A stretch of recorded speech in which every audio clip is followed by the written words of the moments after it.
नमस्कार, मैं चित्रलेखा स्वागत करती हूँ आपका अपनी आज की क्लास में। वेरी वेरी गुड इवनिंग सभी को। कैसे हैं आप लोग? मैं आशा करती हूँ कि आप सभी स्वस्थ हैं और आपकी पढ़ाई भी बहुत अच्छी चल रही होगी। चलिए, तो आज हम अपना कंप्लीट करेंगे मैक्स वेबर। कल की क्लास में हमारा मैक्स वेबर की जो कुछ थ्योरी थी वो रह गई। आज हम पहले मैक्स वेबर कंप्लीट करेंगे। आफ्टर डेट हम जो हमारे क्लासिकल थिंकर्स हैं तीन, मैक्स वेबर, कार्ल मार्क्स और दर्कहाइम, इन तीनों के PYQ करेंगे, क्वेश्चंस करेंगे। हो सकता है आज की क्लास में और कल जाके क्लास में वो कंप्लीट हो, तो हम साथ के साथ प्रश्न को भी देखते चलेंगे कि किस प्रकार परीक्षा में पूछे गए हैं और किस प्रकार पूछे जा सकते हैं।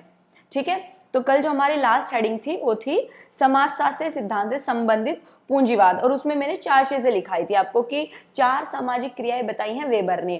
पहली थी तार्किक क्रियाएं, दूसरी थी मूल्यों पर आधारित क्रियाएं, तीसरी थी संवेदात्मक और चौथी थी परंपरागत क्रियाएं। आई होप मैंने आपको ये समझा भी दी थी कि कौन कौन सी होती हैं।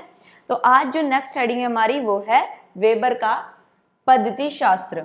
हेडिंग डालिएगा। नेक्स्ट हेडिंग है वेबर का पद्धति शास्त्र। इसी में कंटिन्यू करना है आपको लिखना, वेबर का पद्धति शास्त्र। चलिए, एक्चुअली पहले जान लो कि पद्धति शास्त्र एक्चुअल में होता क्या है। पद्धति शास्त्र होता है शोध करने का तरीका, शोध करने का तरीका।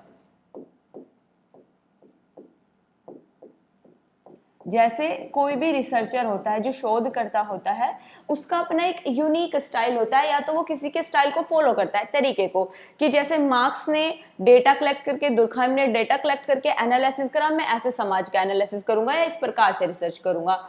कुछ थिंकर्स ऐसे होते हैं जो बिना डेटा कलेक्ट किए डायरेक्ट एनालिसिस पे आते हैं, जैसे मैक्स वेबर। वो ऐतिहासिक रूप से देखते हैं कि इसका बैकग्राउंड क्या रहा, हिस्ट्री क्या रही, और समाज में जाते हैं, सामाजिक क्रियाएं जो हो रही हैं उनको देखते हैं और एनालिसिस करते हैं व्यक्ति के पॉइंट ऑफ व्यू से, कर्ता के पॉइंट ऑफ व्यू से, कि ये व्यक्ति अगर क्रिया कर रहा है, अभिक्रिया कर रहा है, तो ऐसी क्यों कर रहा है।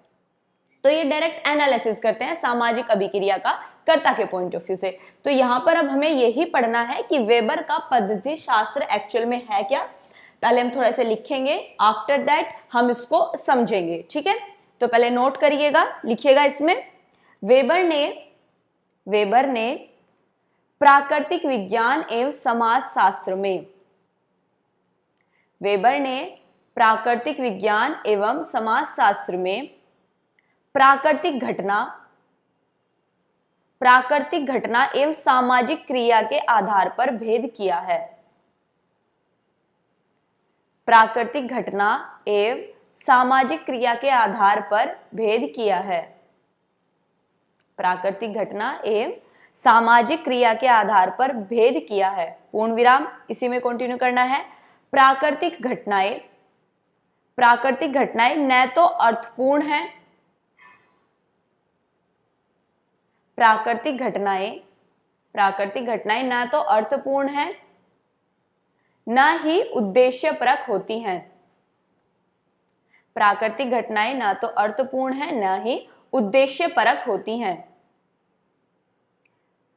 प्राकृतिक विज्ञान में सार्वभौमिक नियम पाए जाते हैं। प्राकृतिक विज्ञान में सार्वभौमिक नियम पाए जाते हैं। प्राकृतिक विज्ञान में सार्वभौमिक नियम पाए जाते हैं जो सभी समयों पे लिखना है, जो सभी समयों, ठीक है, जो सभी समयों, कोमा स्थानों एवं कालों में समान होते हैं। जो सभी समयों, कोमा स्थानों एवं कालों में समान होते हैं, कोमा, लेकिन समाजशास्त्रीय नियम में ये विशेषता नहीं पाई जाती। लेकिन समाजशास्त्रीय नियम में ये विशेषता नहीं पाई जाती। अब समझो इसमें क्या कहा वेबर ने। ये पैराग्राफ पूरा हो गया, अब नेक्स्ट पैराग्राफ से लिखेंगे। ठीक है, अब समझो इसमें वेबर कहना क्या चाहते हैं, वेबर के पॉइंट ऑफ व्यू को देखो। जब वेबर का जन्म था उनके समय पर दो तरह के विज्ञान थे, एक था सामाजिक विज्ञान, एक था नेचुरल साइंस, जिसे हम फिजिक्स, केमिस्ट्री, बायोलॉजी कहते हैं। ये है प्राकृतिक विज्ञान, प्राकृतिक विज्ञान।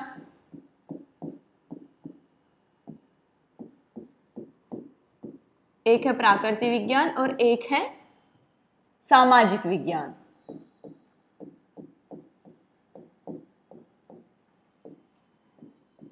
अच्छा, अगर आपने 8th क्लास तक पढ़ा होगा तो हम जिसमें हिस्ट्री, ज्योग्राफी, पॉलिटी मिक्स आती थी पहले, उसे हम सामाजिक विज्ञान ही बोलते थे। और प्राकृतिक विज्ञान वे है जिसमें फिजिक्स, केमिस्ट्री, बायो आती है। तो वेबर का कहने का अर्थ यहाँ पर ये है कि जैसे मार्क्स ने और डर्कहाइम ने कहा था कि समाजशास्त्र जो है ना, वह क्या है, वह नेचुरल साइंस की तरह साइंस है, कि भाई अगर हम इसमें तथ्यों का एनालिसिस करेंगे तो हम प्रूव कर सकते हैं कि ये भी साइंस है, प्राकृतिक विज्ञान की तरह। लेकिन वेबर यहाँ उनसे अपोजिट है। यहाँ कहते हैं वेबर कि जो प्राकृतिक विज्ञान है ना, वो कोई भी समय होगा, चाहे भाई वो हड़प्पा सभ्यता का हो, मुगल काल हो, कोई भी स्थान हो, या फिर कोई भी काल हो, भूतकाल, भविष्यकाल, वर्तमान काल, जो प्राकृतिक विज्ञान में जो तथ्य है ना, वो फैक्ट एज इट इज ऐसा ही रहेगा। जैसे अगर हम H2+O को मिला दे तो H2O वाटर ही बनेगा। उनका कहने का मतलब है कि अगर हम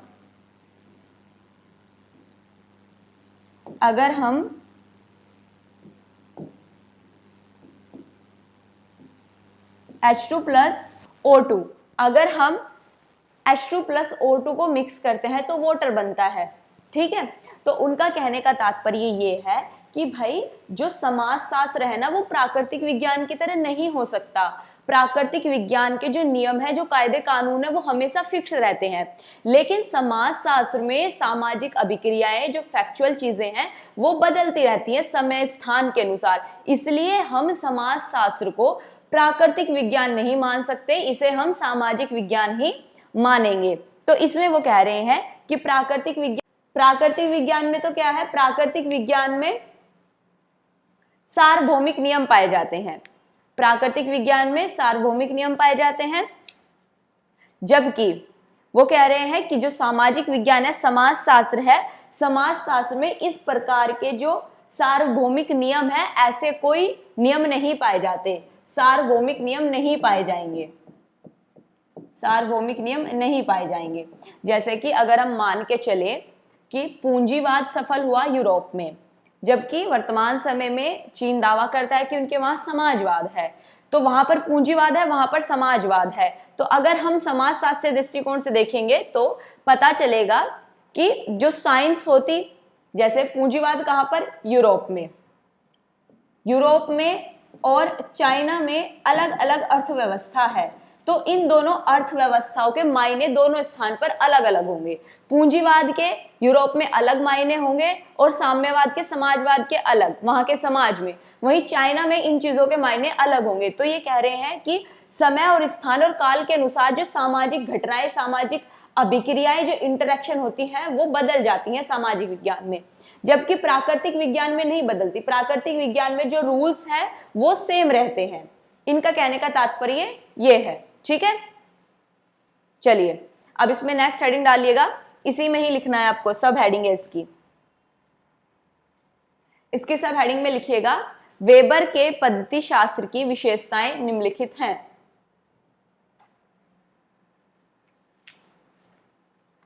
वेबर के लिखिएगा इसी में, वेबर के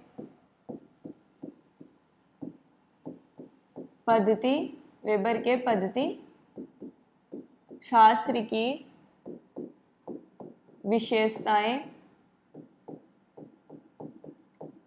वेबर के पद्धति शास्त्र की विशेषताएं निम्नलिखित हैं। यानी इनका कहने का मतलब ये है कि जो वेबर ने अपनी मैथोडोलॉजी यानी पद्धति शास्त्र अपनाया था कि किस मेथड से वो रिसर्च करेंगे, उसकी जो विशेषताएं हैं वो इस प्रकार से हैं। अब हम लिखेंगे कि उनकी विशेषताएं क्या हैं, जानेंगे और समझेंगे।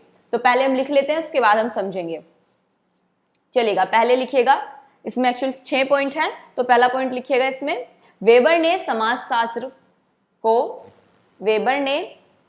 समाजशास्त्र को निर्वाचनात्मक ऐसे लिखा जाएगा, निर्वाचन होता है ना,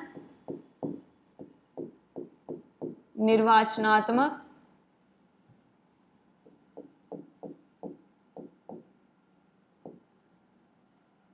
लिखिएगा, ये वाला ये नहीं आएगा,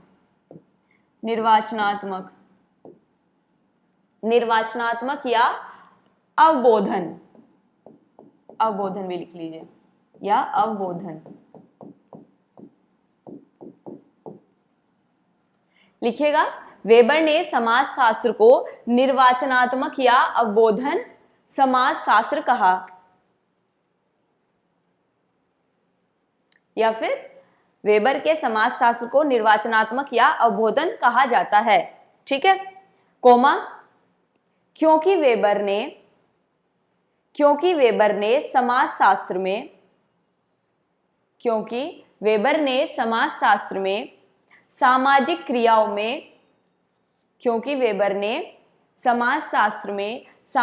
क्रियाओं में अर्थपूर्ण अवबोधन पर बल दिया है। क्योंकि वेबर ने समाजशास्त्र में सामाजिक क्रियाओं में अर्थपूर्ण अवबोधन पर बल दिया है, ठीक है। नेक्स्ट पॉइंट लिखिएगा, प्राकृतिक विज्ञान की, सेकंड पॉइंट है प्राकृतिक विज्ञान की भांति, सेकंड पॉइंट है प्राकृतिक विज्ञान की भांति वेबर ने सामाजिक घटनाओं को समझने के लिए,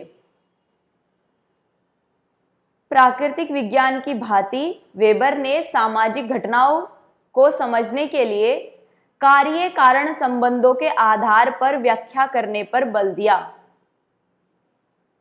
घटनाओं को समझने के लिए कार्य कारण संबंधों के आधार पर व्याख्या करने पर बल दिया, पूर्ण विराम। नेक्स्ट पॉइंट लिखिएगा, वेबर ने तुलनात्मक अध्ययन पद्धति अपनाने पर बल दिया। वेबर ने तुलनात्मक अध्ययन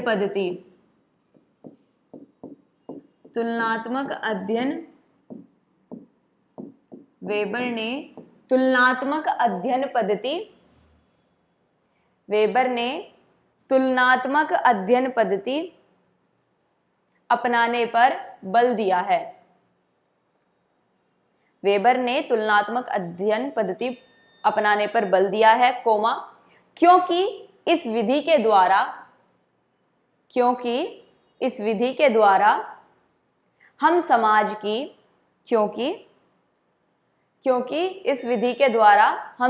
की समानता और असमानता को ज्ञात कर सकते हैं।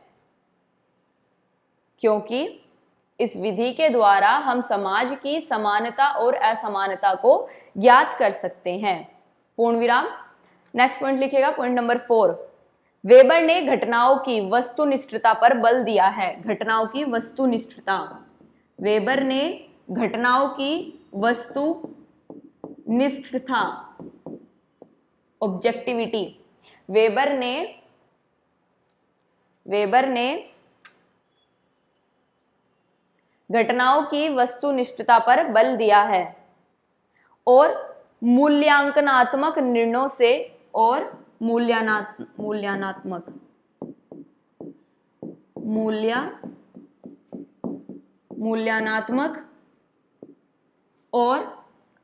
मूल्यनात्मक निर्णयों से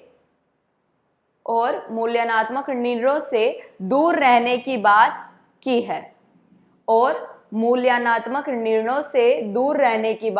है,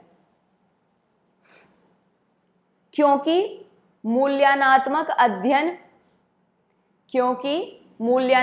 अध्ययन वैज्ञानिक अध्ययन नहीं हो सकता है, क्योंकि मूल्यनात्मक अध्ययन वैज्ञानिक अध्ययन नहीं हो सकता है, क्योंकि मूल्यनात्मक अध्ययन वैज्ञानिक अध्ययन नहीं हो सकता है।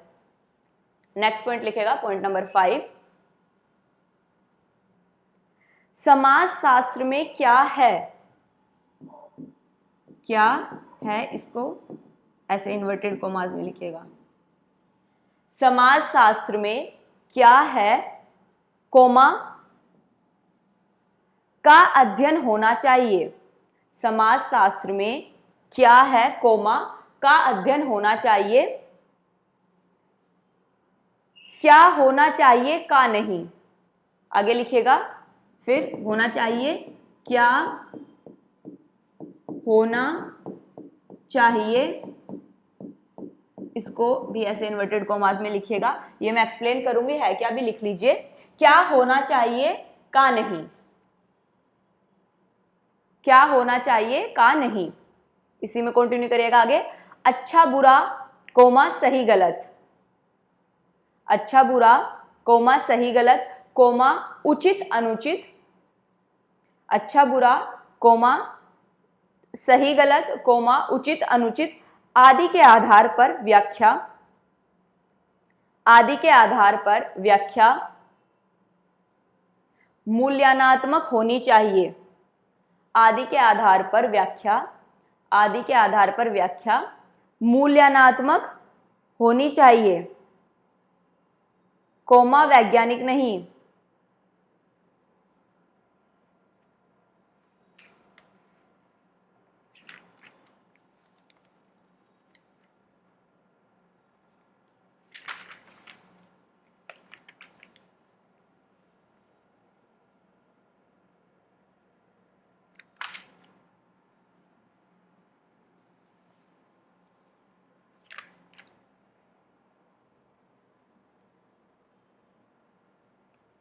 चलिए नेक्स्ट लिखिएगा, इसी में नेक्स्ट पॉइंट 6 पॉइंट और लास्ट पॉइंट है इसका।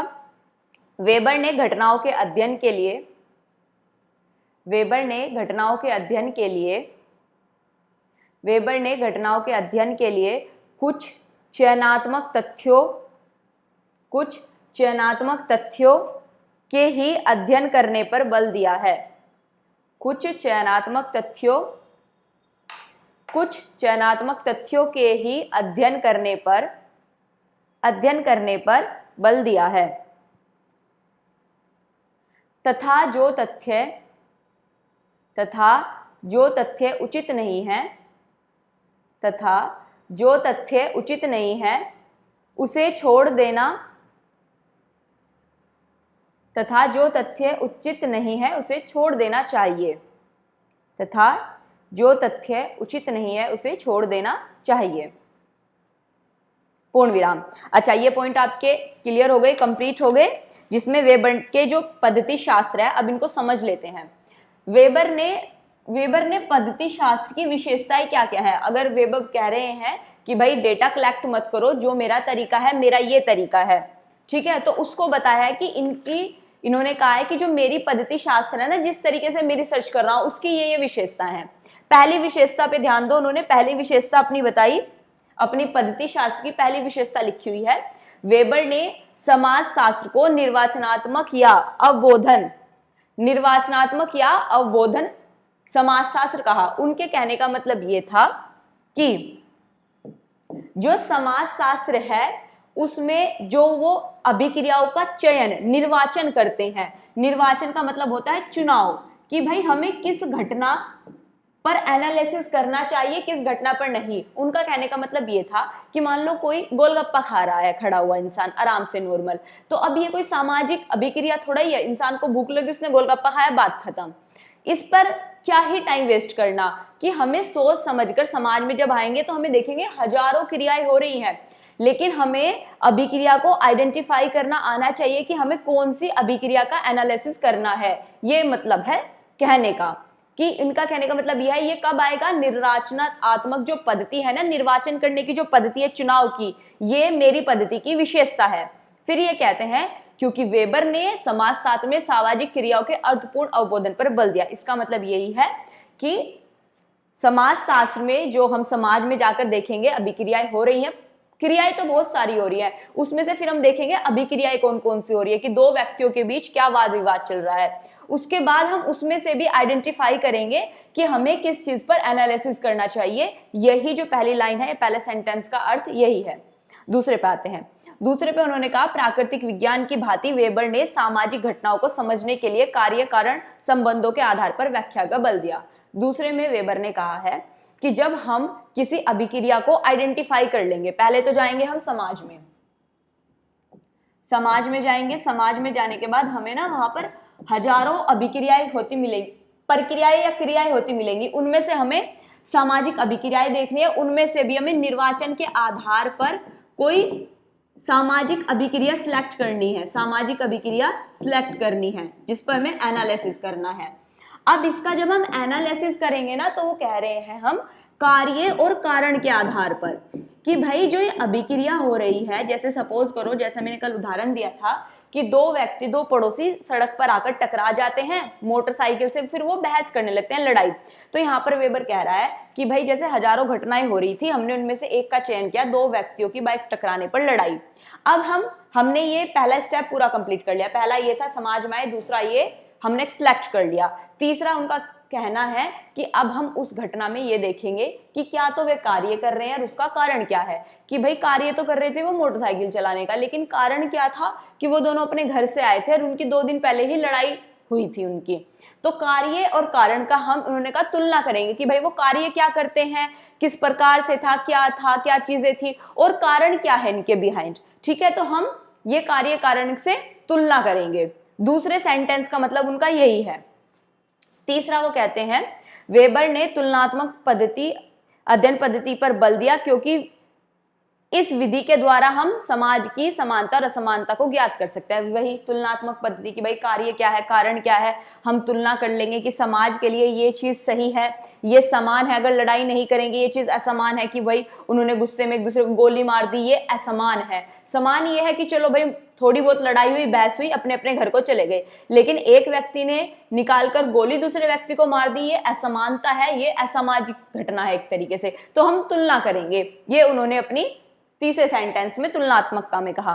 नेक्स्ट कहते हैं कि समाज शास्त्र में क्या है का अध्ययन होना चाहिए। इनका कहने का मतलब ये है कि हमें अपना दिमाग नहीं लगाना चाहिए कि भाई 2 लोग आए आपस में टकराए, उन्होंने गोली क्यों मारी, अरे गोली नहीं मारनी चाहिए थी और गोली तो मार दी, गलत, उसकी तो व्हाइट कलर की शर्ट थी वो गलत हो गई और मतलब गंदी हो गई एक तरीके से, ये तो गलत हुआ।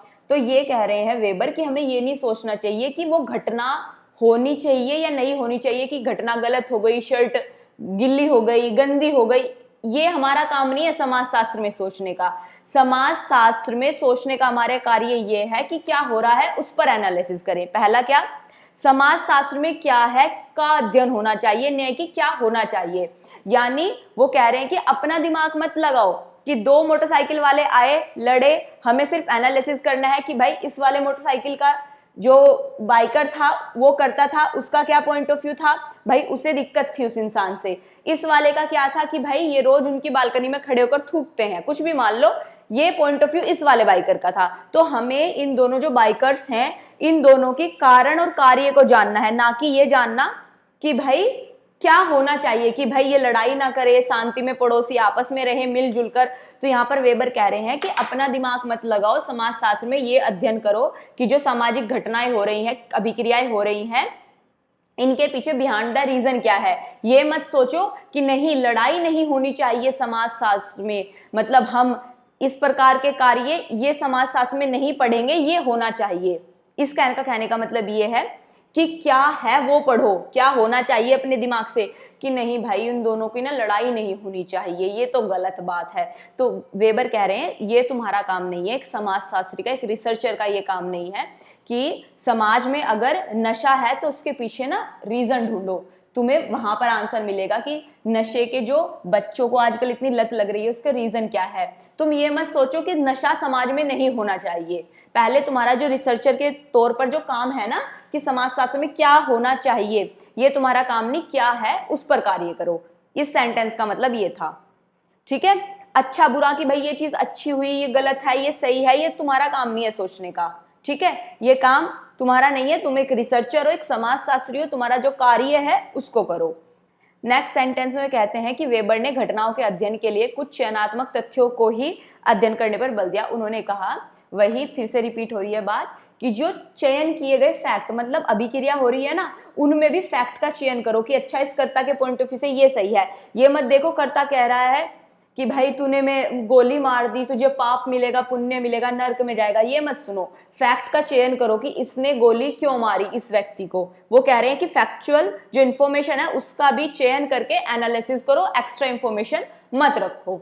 ओके, ये समझ में आया कि जो वेबर की पद्धति शास्त्र थी उनकी विशेषताएं क्या थी। नेट जेआरएफ में आपसे डायरेक्ट पूछ लेंगे कि निर्वाचनात्मक पद्धति किसकी है, तुलनात्मक अध्ययन पद्धति किसकी है, विशिष्टता और मूल्यांकनात्मक विशिष्टता पर बल किसने दिया, मूल्यांकनात्मक पर बल किसने नहीं दिया। इस प्रकार से क्वेश्चन बनेंगे। या पूछ लिया जाएगा कि किसके द्वारा समाजशास्त्र में क्या है उस पर बल देना चाहिए, क्या होना चाहिए इस पर नहीं, तो ध्यान रखिएगा वेबर।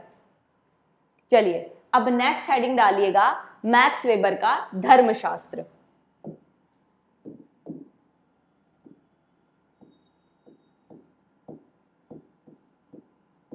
मैक्स वेबर का धर्मशास्त्र।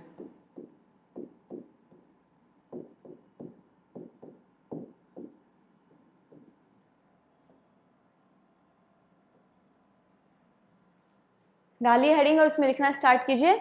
अब हम देखेंगे कि मैक्स वेबर के धर्म पर क्या विचार थे।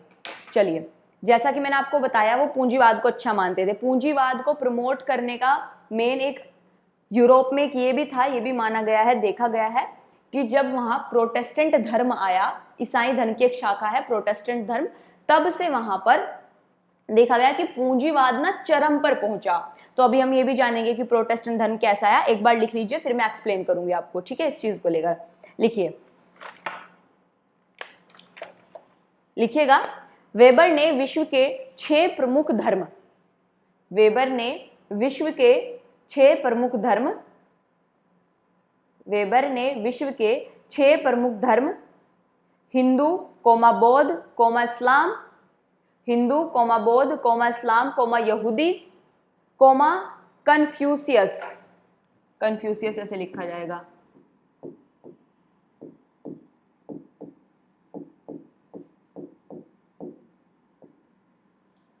लिखिएगा। हिंदू कोमा बौद्ध कोमा इस्लाम कोमा यहूदी कोमा कन्फ्यूशियस एवं ईसाई, एवं ईसाई का अध्ययन किया, एवं ईसाई का अध्ययन किया, पूर्ण विराम। अध्ययन के पश्चात उन्होंने यह बताया, किसने, वेबर ने, अध्ययन के पश्चात उन्होंने यह बताया कि आधुनिक पूंजीवाद, अध्ययन के पश्चात उन्होंने यह बताया कि आधुनिक पूंजीवाद केवल पश्चिमी देशों में ही सबसे पहले क्यों आया। अध्ययन के पश्चात उन्होंने यह बताया कि आधुनिक पूंजीवाद केवल पश्चिमी देशों में ही सबसे पहले क्यों आया, पूर्ण विराम। इसलिए उन्होंने विभिन्न धर्मों में,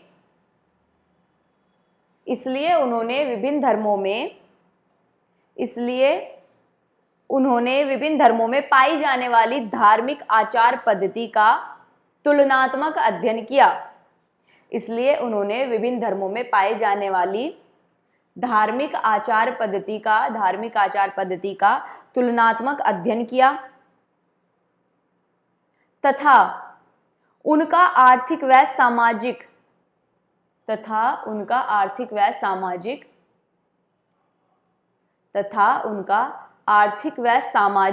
संगठनों से संबंधों का विश्लेषण किया, तथा उनका आर्थिक व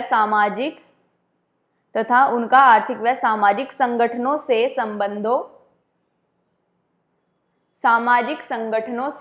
संबंधों का विश्लेषण किया। का विश्लेषण किया, पूर्ण विराम। मार्क्स की भांति वेबर भी, मार्क्स की भांति, कार्ल मार्क्स की बात हो रही है, कार्ल मार्क्स या फिर मार्क्स की भांति वेबर भी सामाजिक संरचना एवं, मार्क्स की भांति वेबर भी सामाजिक संरचना एवं सामाजिक जीवन में आर्थिक कारकों को ही महत्वपूर्ण मानते हैं। मार्क्स की भांति वेबर भी आर्थिक कारकों में मानव के सामाजिक आर्थिक कारकों मार्क्स की भांति वेबर भी सामाजिक संरचना एवं सामाजिक जीवन में आर्थिक कारकों को महत्वपूर्ण मानते हैं, पूर्ण विराम। परंतु मार्क्स की भांति वे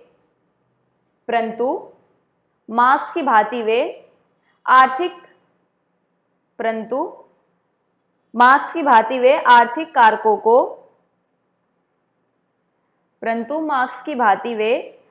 कारकों को मानव के सामाजिक राजनीतिक धार्मिक साहित्यिक, आर्थिक कारकों को मानव के सामाजिक राजनीतिक धार्मिक साहित्यिक कलात्मक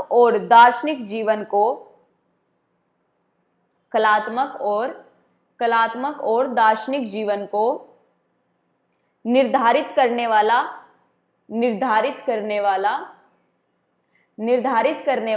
एकमात्र कारक नहीं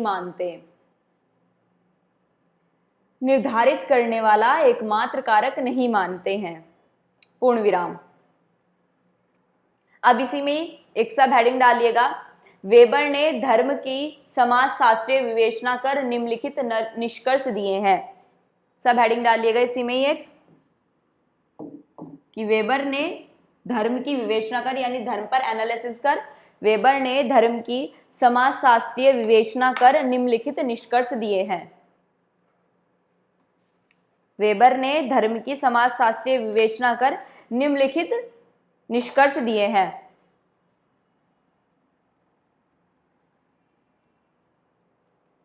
अच्छा देखो, सबसे पहले यूरोप में क्या था, कैथोलिक धर्म था। कैथोलिक धर्म के बाद वहां पर ईसाई धर्म की एक ब्रांच आई जिसे लोलार्ड कहते थे। लोलार्ड को जो लेके आए थे जॉन विविक थे। देखो एक सेकंड में, कैथोलिक,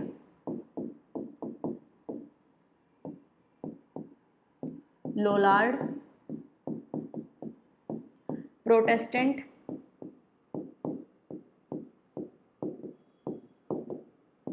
और अंत में जो आएगा, अंत में आता है एंग्लिकन।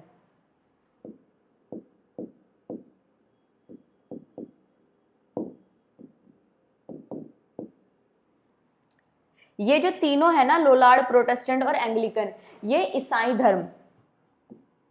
धर्म की ही शाखा है। ईसाई धर्म में सबसे पहले था कैथोलिक धर्म। ये कैथोलिक धर्म जो था, ये उस समय की बात हो रही है जब पोप पादरी का राज था। पोप और पादरी ये अपने आप को क्या मानते थे कि सर्वोच्च यही है। उस टाइम बाइबल को किसी अन्य व्यक्तियों को पढ़ने का, नॉर्मल व्यक्तियों को पढ़ने का अधिकार नहीं था। तो जो बाइबल में नहीं भी लिखा होता था ना, ये लोग बोल देते थे कि भाई हमें ना ईश्वर ने भेजा है, हम उनसे कॉल पर बात करते हैं, हमारे विचार उनसे मिलते हैं। कॉल पर मतलब मेडिटेशन के थ्रू हमारे विचार, वो हमें संदेश देते हैं, जो तुम पाप करते हो तुम आकर यहाँ पश्चाताप करो। लड़कियों का शोषण करते थे, वहाँ की विधवाओं का उनसे बोलते थे तुम हमारे साथ रहो, तुम अपने पुण्य पाओगी, स्वर्ग में जाओगी, इस प्रकार के बकवास किया करते थे। तो सारे पोप ऐसे नहीं थे, कुछ पोप ऐसे भी आए, जैसे कि एक पोप थे जिनका नाम था जॉन विविक। नाम याद रखना, जॉन विविक। यही चीज चल रही थी, जॉन विविक। अब जॉन विविक थोड़े भले इंसान थे। जब वो क्या करते हैं, बाइबल का अध्ययन करते हैं, वो देखते हैं कि आधे से ज्यादा तो ये पोप पादरी सिर्फ अपने मजे ले रहे हैं, बकवास कर रहे हैं, ऐसा कुछ तो बाइबल में लिखा ही नहीं हुआ। ना कहीं बाइबल में भेदभाव लिखा हुआ है, ना कहीं बाइबल में लिखा हुआ है कि आपको इस प्रकार पोप के साथ रहना है, लड़कियां इस प्रकार पश्चाताप करेंगी या कुछ इस प्रकार होगा। तो ये क्या करते हैं, ये आवाज उठाते हैं वहां पर, ये कहते हैं कि जितने ये पोप पादरी है ना, ये सब बेकार हैं, इनको फॉलो मत करो, ये गलत है। मैं तुम्हें बताता हूँ एक नया धर्म लोलार्ड, इसकी एक शाखा जो हमारे विचारों को कहेगी कि नहीं हम ये चीज नहीं करेंगे, हम ये चीज करेंगे, तो वो क्या कहलाई, लोलार्ड कहलाया। उसके बाद एक धर्म आता है जब जॉन विविक को मार दिया जाता है, जॉन विविक को सरेआम मार दिया जाता है। उसके बाद एक वहां पर कुछ समय बाद एक आते हैं, पोप बनते हैं जो बाइबल को पढ़ते हैं, मार्टिन लूथर। आपने सुना भी होगा नाम मार्टिन लूथर का। मार्टिन लूथर क्या करते हैं, मार्टिन लूथर भी पढ़ते हैं और देखते हैं कि भाई बाइबल में तो ऐसा कुछ लिखा ही नहीं हुआ, जो जॉन विविक थे वो बिल्कुल सही कह रहे थे, ये सब ना पाखंडी है और ये सब बेवकूफ बना रहे हैं। तो मार्टिन लूथर थोड़े स्मार्ट थे, उन्होंने क्या काम किया, जो रात को जो होता है ना इनका पूजा गृह जिसे बोलते हैं ईसाई धर्म का, चर्च में इसने देखा कि रात को ना अनयूजुअल एक्टिविटी हो रही है वहां पर, कि पोप नशे कर रहे हैं और लड़कियों के साथ घूम रहे हैं, गलत एक्टिविटीज हो रही थी। तो वहां पर मार्टिन लूथर रात को रुकते हैं और सारी चीजें ना देखते हैं और उसको चित्रण करते हैं और उनको ना फोटो के रूप में कुछ सवाल लिखते हैं, कुछ रात को जो एक्टिविटी हो रही थी वो लिखते हैं, रात को जाके उस चर्च के बाहर चिपका देते हैं सारे फोटोज, कि भाई अगले दिन संडे में जब लोग यहाँ पर चर्च में पूजा करने आएंगे तो ये देखेंगे, और जाकर छुप जाते हैं। नेक्स्ट डे लोग आते हैं, लोग आकर देखते हैं ये क्या, कि भाई ये तो पूजा का स्थल है, इतनी अच्छी चीज है, स्वच्छ है, और यहाँ पर क्या गंदगी चल रही है। तो लोगों को गुस्सा आता है, आक्रोश आता है, पोप पादरी हर जगह मार्टिन लूथर को तलाश करते हैं, लेकिन ये तो छुप जाते हैं, तो स्मार्ट थे, इन्हें पता था कि जॉन विविक के साथ हुआ था वही तुम्हारे साथ हो जाएगा।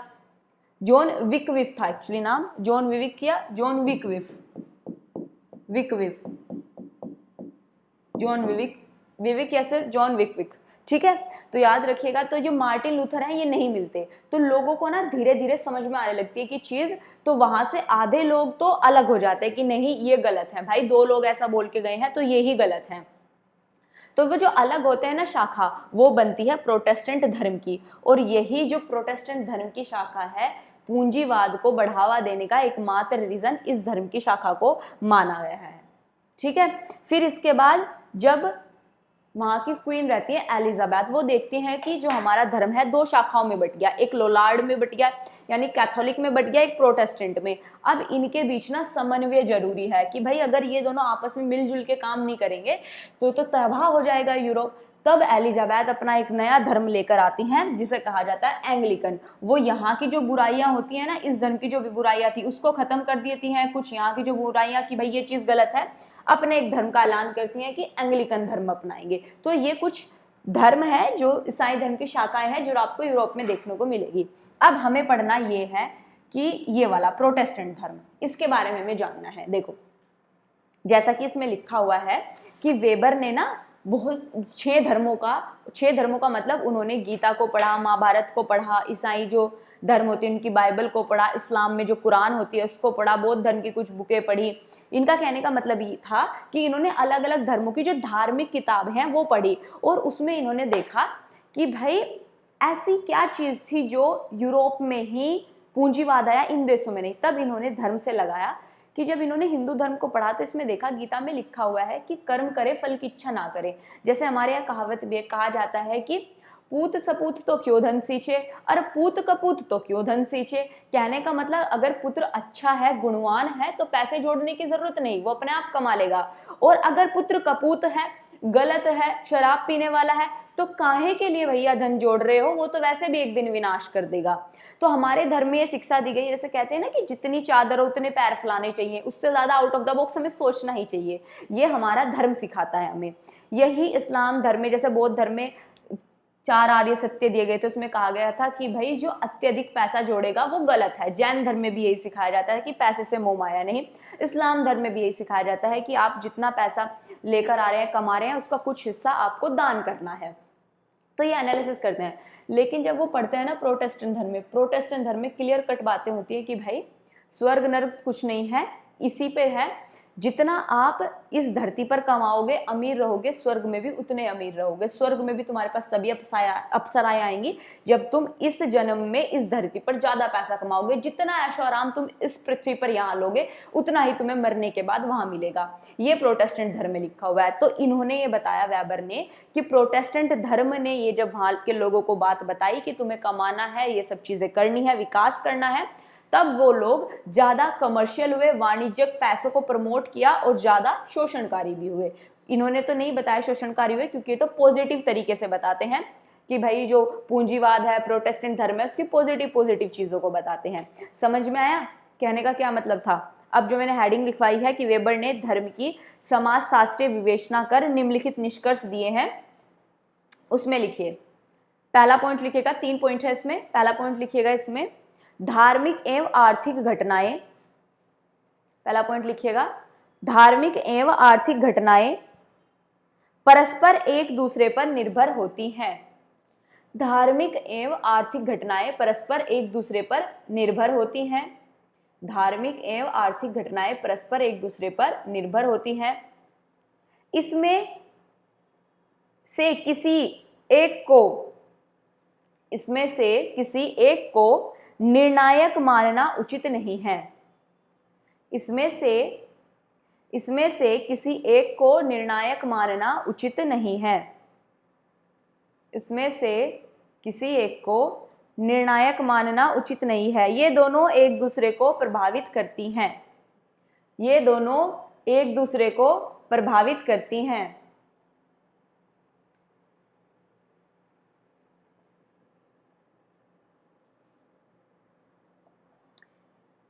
इनमें से किसी एक को निर्णायक मानना उचित नहीं है। ये दोनों एक दूसरे को प्रभावित करती हैं।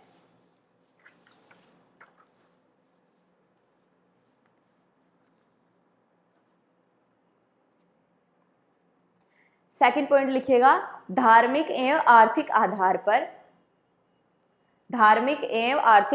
पर किसी घटना की विवेचना नहीं करनी चाहिए।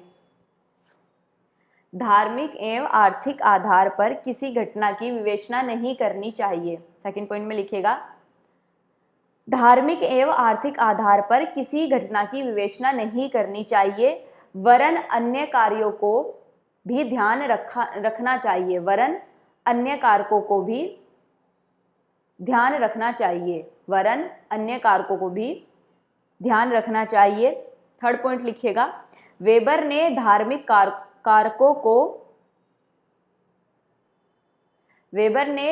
कारकों को एक परिवर्तनीय तत्व मानकर, परिवर्तनीय मतलब चेंज होने वाला, धार्मिक कारकों को परिवर्तनीय, वेबर ने धार्मिक कारकों को परिवर्तनीय तत्व मानकर, वेबर ने धार्मिक कारकों को एक परिवर्तनीय तत्व मानकर उसका आर्थिक तथा अन्य सामाजिक घटनाओं पर प्रभाव ज्ञात किया। उसका आर्थिक तथा अन्य सामाजिक घटनाओं पर प्रभाव ज्ञात किया। उसका आर्थिक तथा अन्य सामाजिक घटनाओं पर प्रभाव ज्ञात किया। पूर्ण विराम। उन्होंने, इसी में लिखना है, उन्होंने धर्म के अध्ययन में आदर्श प्रारूप की अवधारणा का प्रयोग किया। उन्होंने धर्म के अध्ययन में आदर्श प्रारूप की अवधारणा का प्रयोग किया। उन्होंने धर्म के अध्ययन में आदर्श प्रारूप की अवधारणा का प्रयोग किया। अब चलो ये तीनों पॉइंट क्लियर कर लेते हैं, एग्जैक्ट में तीनों पॉइंट है क्या। देखो, पहले पॉइंट में लिखवाया है मैंने, धार्मिक एवं आर्थिक घटनाएं परस्पर एक दूसरे पर निर्भर होती हैं। इसमें किसी भी एक को निर्णायक मानना उचित नहीं, ये दोनों एक दूसरे को प्रभावित करते हैं। इसका कहने का मतलब ये था कि जैसे प्रोटेस्टेंट धर्म है, प्रोटेस्टेंट धर्म में लिखा हुआ है कि भाई स्वर्ग नर्क सब यही है, जितना पैसा कमाओगे स्वर्ग में भी उतना पैसा मिलेगा। तो बिजनेस करेंगे लोग चाहेंगे कि ज्यादा से ज्यादा पैसा आए। तो जो पैसा क्या है, आर्थिक घटना है, सामाजिक घटना, धार्मिक घटना क्या हो रही है यहाँ पर, धर्म कह रहा है। जब वो बाइबल पढ़ रहे हैं तो प्रोटेस्टेंट धर्म की जो बाइबल है वो कह रही है कि पैसा कमाओ, जितना पैसा कमाओगे हूर की परियां तभी मिलेगी। तो लोग मोटिवेट हो रहे हैं। तो कहा जा रहा है कि जो आर्थिक है और जो धार्मिक है, जो घटनाएं हैं, ये परस्पर निर्भर है, ये एक दूसरे पर निर्भर है। इनमें से सिर्फ हमें एक फैक्टर नहीं मान लेना चाहिए कि हाँ भाई पूंजीवाद सिर्फ पूंजीवाद और भाई धर्म सिर्फ धर्म है, धर्म का पैसे से कोई लेना देना नहीं है। इन्होंने कहा नहीं, एक दूसरे से लेना देना है। ठीक है, पहला सेंटेंस ये था। दूसरे में इन्होंने कहा है धार्मिक एवं आर्थिक आधार पर, इन्होंने कहा कि कोई भी सामाजिक घटना अगर हो रही है ना, कि जैसे पूंजीवाद यूरोप में ही आया, तो उसका सिर्फ एकमात्र कारण धर्म नहीं है, धर्म तो है, अन्य कारक भी हैं, उनको भी ध्यान में रखना चाहिए। कि जैसे भाई सबसे पहले दूसरे देशों की खोज में वहीं के लोग आए, फिर औद्योगिक क्रांति सबसे पहले वही हुई, वहां पर लोगों ने सवाल करना स्टार्ट कर दिया था पोप पादरी पर, तो विज्ञानवाद का विकास वहां हुआ। तो इसमें कह रहे हैं कि केवल सिर्फ धर्म और आर्थिक संबंधों पर मत देखना, बाकी चीजें भी होती हैं, ठीक है, किसी भी अभिक्रिया में, घटना में बाकी चीजें, बाकी फैक्टर भी महत्वपूर्ण रोल प्ले करते हैं। तीसरे में वे कह रहे हैं कि धार्मिक कारक एक परिवर्तनीय तत्व, कि भाई धर्म का जो तत्व है ना वो चेंज होते रहते हैं, तथा अन्य सामाजिक घटनाओं पर प्रभाव ज्ञात किया। इनका कहने का मतलब ये है, इन्होंने जो धर्म के अध्ययन में ना आदर्श प्रारूप की अवधारणा का प्रयोग किया। आदर्श विधि मैंने आपको पढ़ाई थी, आदर्श विधि क्या है, तो उसी आदर्श प्रारूप का आइडियल टाइप का इन्होंने एक तरीके से उपयोग किया कि भाई आदर्श प्रारूप प्रोटेस्टेंट धर्म को, कि भाई ये सबसे अच्छा है क्योंकि इसी धर्म के लोग सबसे अमीर हैं एक तरीके से, ये कहने का मतलब है। ठीक है, तो हमारा मैक्स वेबर कंप्लीट हो गया। लास्ट में बची इनकी बुक्स, रचनाएं। फटाफट से इनकी रचनाएं लिखिए।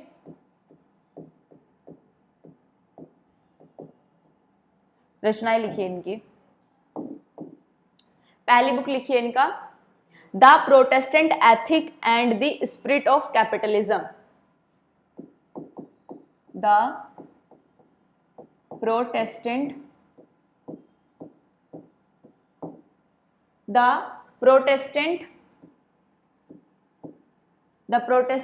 ethic and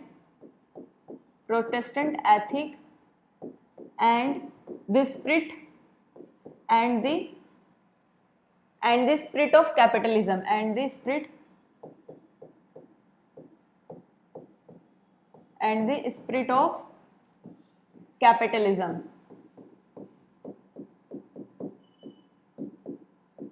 ठीक है, and the spirit of capitalism 1905। Second book लिखिएगा।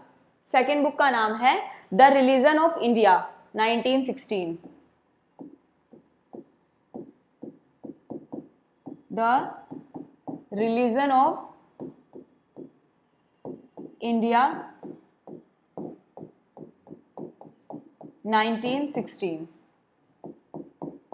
नेक्स्ट बुक लिखिएगा इनकी, द रिलीजन ऑफ चाइना। भाई सभी धर्मों का एनालिसिस किया था ना, द रिलीजन ऑफ चाइना 1916। ठीक है, नेक्स्ट लिखिएगा the theory of social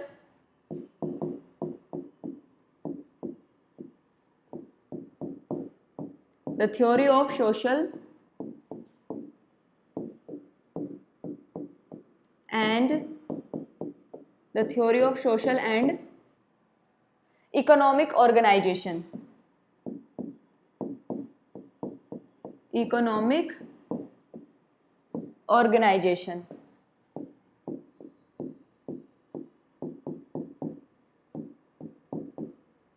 The theory of social and economic organization 1922। Next book लिखिएगा इनकी, नेक्स्ट बुक है the city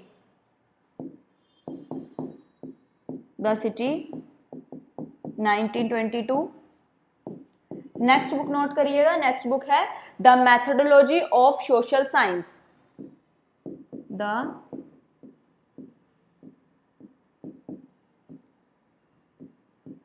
methodology of social science।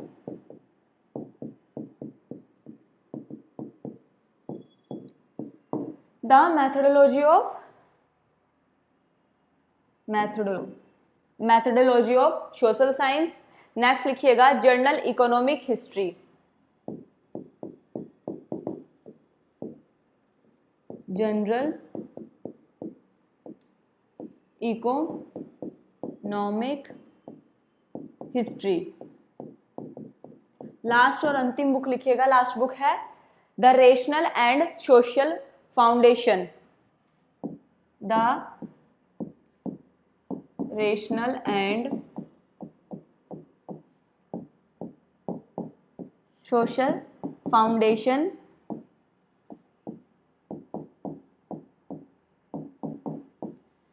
The rational and social foundation of Munich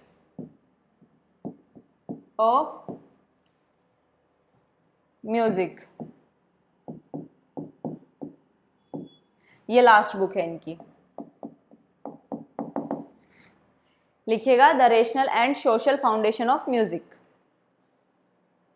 तो ये हो गई हमारी कंप्लीट बुक और इसी के साथ साथ हमारा हो गया कंप्लीट वेबर। तो अभी ज़्यादा टाइम तो बचा नहीं है, तो कल करते हैं क्वेश्चंस। कल हम प्रयास करेंगे, सारे क्वेश्चन लगभग 150 के आसपास होंगे, उनको प्रयास करेंगे हम सारे कंप्लीट कर ले। ठीक है, थैंक यू वेरी मच, आपने क्लास को इतनी शिद्दत से देखा, आपने अपना इतना प्रीसियस टाइम हमें दिया। Thank you very much. मिलते हैं कल शाम इसी समय, तब तक के लिए धन्यवाद। Good evening.